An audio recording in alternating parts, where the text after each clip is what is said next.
Hello everyone, good morning. কেমন আছেন সবাই? আশা করছি সবাই খুব ভালো আছেন, সুস্থ আছেন, আর আমরাও বেশ ভালো আছি।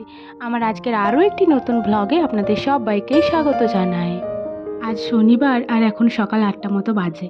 আর এখন থেকেই আমি আমার আজকের ব্লগটি শুরু করছি। আশা করছি আমার আজকের ব্লগটি আপনাদের ভালো লাগবে। আর হ্যাঁ বন্ধুরা, ব্লগটি স্কিপ না করে সম্পূর্ণ দেখার অনুরোধ রইল আপনাদের কাছে। আজ সকালে একটু দেরি করেই ঘুম থেকে ওঠা হয়েছে, মানে একদম ৭টা বেজে গেছে জানেন। ভাবা যায়, আমি তো খুব দেরি করলেও ৬টার সময় উঠে পড়ি, কিন্তু আজকে অনেকটাই দেরি হয়ে গেছে।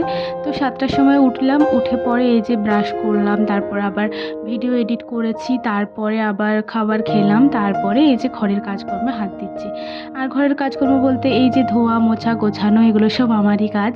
মানে আমি যতদিন আসি ততদিন কিন্তু এগুলো মাকে করতে হয় না। মায়ের যে রান্না বান্না ধোয়া, মানে বাসন টাসন ধোয়া, এগুলো মা করে থাকেন। তো মাকে বললাম তুমি ওগুলো করে নাও, আমি এই কাজগুলো আজকে করেই দিচ্ছি।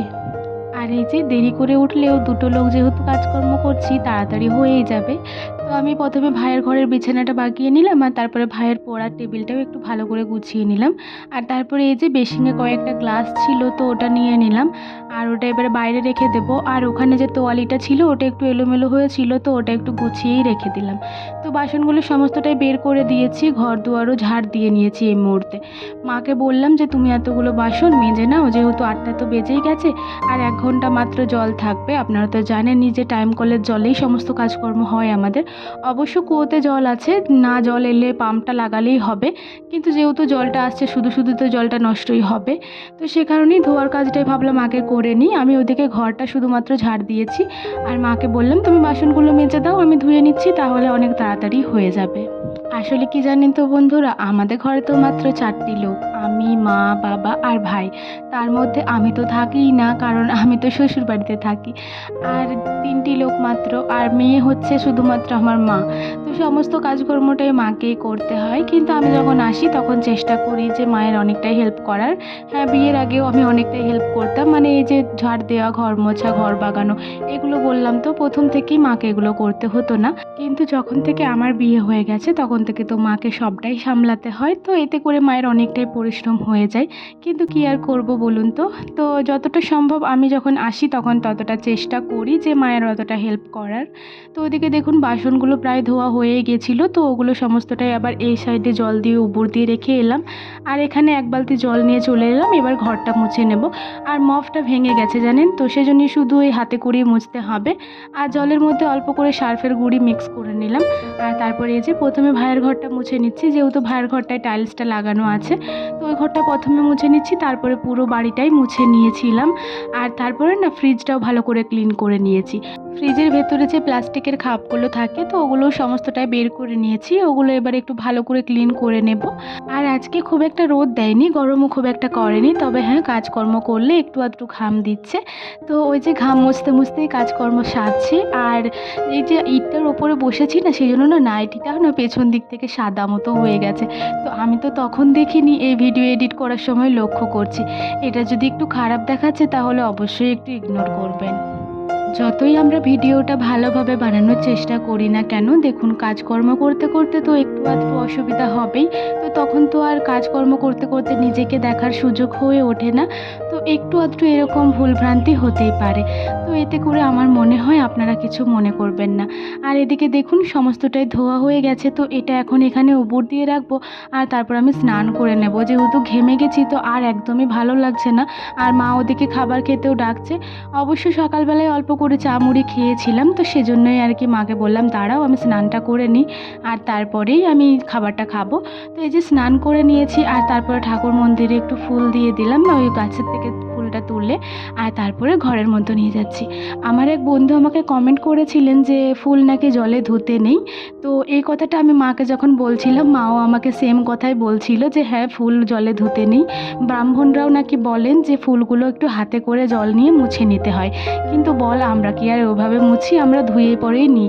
তো এই ব্যাপারটা আমি জানলাম, কিন্তু আপনাকে আমি না জেনেই অনেক কিছু বলে দিয়েছিলাম। অনেক কিছু বলতে আমি তো আপনাকে সাথে এটাই জিজ্ঞাসা করেছিলাম যে আপনি তাহলে আমাকে জানাবেন যে আমি কি করব। তো এই ব্যাপারটা মা আমাকে বলল, কিন্তু তবুও এই ব্যাপারটা না সবসময় মানাটা সম্ভব হয়ে ওঠে না। তো এই যে দেখুন আমি মন্দিরে চলে এসেছি, আর মন্দিরে বাবার পায়ে ফুল দিয়ে দিলাম। আর অনেক দিন পর মন্দিরের ভেতরে বসে জব করলাম, তো অনেকটাই ভালো লাগলো। আর তারপরে ঘন্টাটাও একটু বাজিয়ে নিলাম, আর তারপরে বাবার ঘরের ফ্যানটা একটু চালিয়ে দিলাম। আর এদিকে দেখুন ভাই মার্কেট গেছে, তো গেটটা খুলে দিয়েই চলে গেছে। তো যাওয়ার সময় আমি ভাবলাম গেটটা লাগিয়ে দিই, আবার কেউ না কেউ চলে আসবে। তো সেই জন্যই গেটটা লাগিয়ে দিলাম, আর তারপরে ঘরের মধ্যে চলে এসেছি। মাকে আমি বলছিলাম জানেন যে তুমি খেয়ে নাও, কিন্তু মা বলছে যে না তুই আয় তারপর খাবো। আর এদিকে দেখুন মাকেও আমি বারবার আপনি বলে ফেলছি। আসলে শ্বশুরবাড়িতে সবাইকে আপনি আপনি বলি, তো তো সে কারণে যখন বাপের বাড়িতে আসি না তখন সবাইকে মানে আপনি বেরিয়ে যায় একবার করে।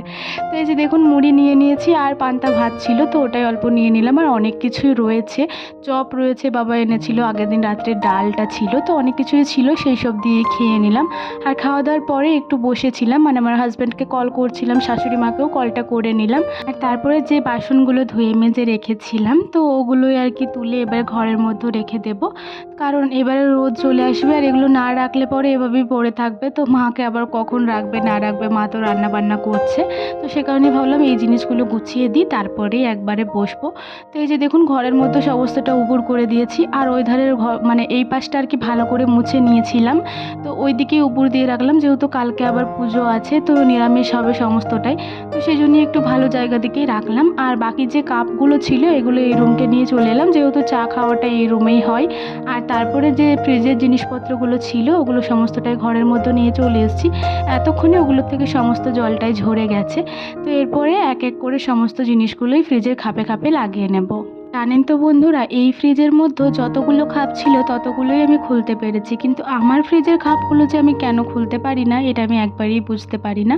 তো অবশ্যই একবার ম্যানুয়ালটা দেখতে হবে, তারপরে যদি আমি খুলতে পারি। আর এদিকে দেখুন সমস্ত জিনিসগুলোই তাকের মধ্যে গুছিয়ে নিলাম, আর তারপরে যে জিনিসগুলো বের করেছিলাম, যে ফল টল ছিল পশুর মতো এখন রয়েছে, আর তো সেই জন্যই ফলগুলো আনা হয়েছে। রোজ রোজ তো ফলের জুস টুস দেওয়া হয়, আর আগের দিন বাবা অনেকগুলোই সবজি এনেছে, তো সেগুলোই সমস্তটাই এবার ভালো করে গুছিয়ে নিচ্ছি। ফ্রিজের মধ্যে সমস্তটা ঠিকঠাক করে গুছিয়ে রাখলেই দেখতে ভালো লাগে, ফ্রিজটা এলোমেলো করে রাখলে একদমই ভালো লাগে না। তো অনেকই নোংরা হয়েছিল, সেই জন্যই আপনাদের সাথে শেয়ার করে নিই, একদম ক্লিন করার পরে শেয়ার করছি। আর এদিকে দেখুন সমস্ত জিনিসপত্রটাই ভালো করে গুছিয়ে দিয়েছি, এরপরে বেশ দেখতে ভালো লাগছে। তো এরপর ফ্রিজটা লাগিয়ে দেবো, আর অনেকক্ষণ ধরে ফ্রিজটা বন্ধ আছে, তো ফ্রিজটা চালুও করে দেবো, যেহেতু বসানো আর ওষুধগুলোও তো রয়েছে ওটার মধ্যে।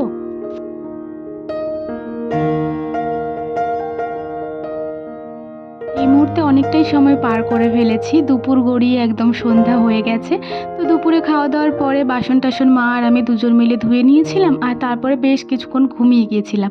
হ্যাঁ গো, একবারেই ঘুমিয়ে গেছিলাম। তারপরে এই যে 5:30টার সময় উঠেছিলাম, তো আজকে ভাবছিলাম একটু এগ রোল বানাবো, তো সেই জন্যই আটাটা ভিজিয়ে রেখেছিলাম, সরি ভুল বললাম, ময়দাটা ভিজিয়ে রেখেছিলাম। আর তারপরে ভাবলাম যে ঘর দুয়ার ঝাড় দিয়ে নিই, মায়ের চুলটা একটু আঁচড়িয়ে দিই, তারপরেই এগুলো বানাবো। তো ঘর দুয়ার ঝাড় দেওয়া হয়েছে, আর তারপরে ঝড় বৃষ্টি শুরু হয়ে গেছে, আর কারেন্টটাও প্রায় চলেই গেছিলো, মানে অনেকক্ষণ ধরেই আসেনি। তো এই কিছুক্ষণ আগে এলো, তারপর ভাবলাম যে এরপর না হয় এগুলো রেডি করে নিই, নয়তো আবার কখন করব। এখন প্রায় 7:30 মতো বাজে জানেন। তো ভাবছিলাম একটু রুমালি রুটির মতো করে বানাবো আর কি। তো সেজন্য এই যে ভালো করে একদম পাতলা করে বেলে নিলাম, আর তারপরে ওপর থেকে একটু ময়দা ছড়িয়ে দিলাম, আর তারপরে এই যে রাউন্ড রাউন্ড করে নিচ্ছি। এরপর এটাকে আবার ভালো করে বেলে নেব। তো এটা আস্তে আস্তে বেলতে হবে, আমি তো একটু চাপ দিয়ে দিয়েই বেলেছিলাম, সেরকমভাবে হয়নি, তবে হ্যাঁ এগ রোলটা খেতে ভালোই লাগছিল। তো এই যে দেখুন আস্তে আস্তে সমস্তটাই করে নিচ্ছি, যেহেতু একা হাতে করছি তো একটু দেরি হচ্ছে। আর হ্যাঁ বন্ধুরা, ময়দার ডোটা তৈরি করার সময় আমি সেরকম কিছু দিইনি, শুধুমাত্র লবণ আর অল্প তেল দিয়ে কিছুক্ষণ মিক্স করেছিলাম হাতে করে, আর তারপরে জল দিয়েই ভালো করে ডোটাকে মেখে নিয়েছিলাম। আর অনেকক্ষণ ধরেই রেস্টে ছিল, রুটিগুলো কিন্তু বেশ নরম হয়েছিল। আর এদিকে দেখুন তাওয়ার মধ্যে বসিয়ে দিয়েছি, আর এবারে খুন্তি করে একটু একটু করে ফুটো করে নেব, নয়তো এটা আবার ফুলে যেতে পারে।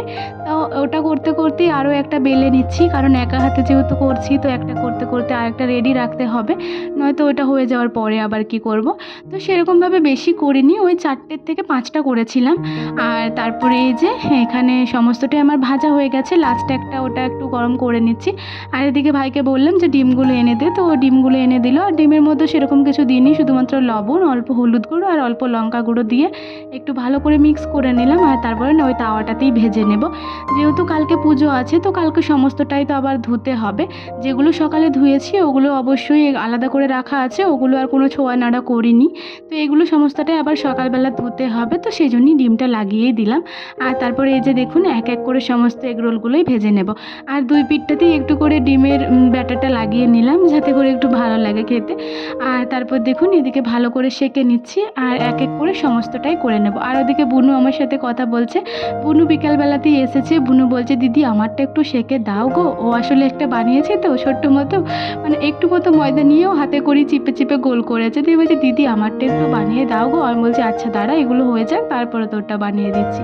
আর এই যে দেখুন সমস্তটাই সেঁকে নিয়েছি। এগরোল জিনিসটা গরম গরম খেতেই ভালো লাগে বলুন, কিন্তু হ্যাঁ এতক্ষণ ধরে করছি আর একা হাতে, তো এগুলো সমস্তটাই ঠান্ডাই হয়ে গেছে প্রায়। আর এই যে মা এদিকে শসা, পেঁয়াজ আর গাজর কুচি করে দিয়েছে, আর দুটো লঙ্কা আমি ভালো করে মুইয়ে নিয়েছি। মা তো লঙ্কাগুলো ভেজেই রাখে, তো ওই ভাজা লঙ্কাগুলো থেকেই মুইয়ে নিয়েছি।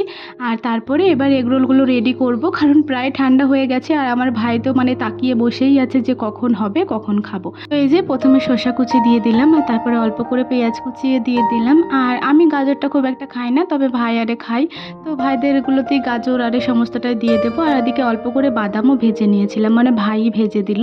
আর তারপরে এই যে এগুলো সমস্তটাই দিয়ে দিচ্ছি। আর এরপর সসটা দিয়ে দেবো, ঘরের যে নর্মাল সসটা থাকে রান্নার জন্য দেই, তো সেটাই দিয়ে দিচ্ছি। এতে করেই বেশ ভালো লাগছিল। আর এতই যে ভাইয়ের খেতে মন যাচ্ছে, মানে এতই তর্স হয়েছে না, আমি বলছি জানেন যে একটা কাগজ এনে দে, এইটা মুড়ে দিই ভালো করে। ও বলছে, না আমাকে দিয়ে দে, তুই শুধুই প্লেটটাতে দিয়ে দে। তো কি আর বলবো, ও প্লেটটা নিয়েই দেখুন দাঁড়িয়ে আছে। তো ওকে আমি ওই করেই দিয়ে দিলাম। 5টা এগরোলের মধ্যে 2জন খেয়ে নিয়েছে, মা আর ভাই। আর এই যে 3টে এগরোল আমি একটু কাগজ দিয়ে ভালো করে মুড়ে নিয়েছি, এটা আমার এগরোলটা। আর বুনু এদিকে চুপটি করে বসে আছে, বলছে দিদি আমাকে একটা দাও। তো ওর জন্য এই যে ছোট্টটা বানিয়েছিলাম, তো ওকে ছোট্টটা দিলাম।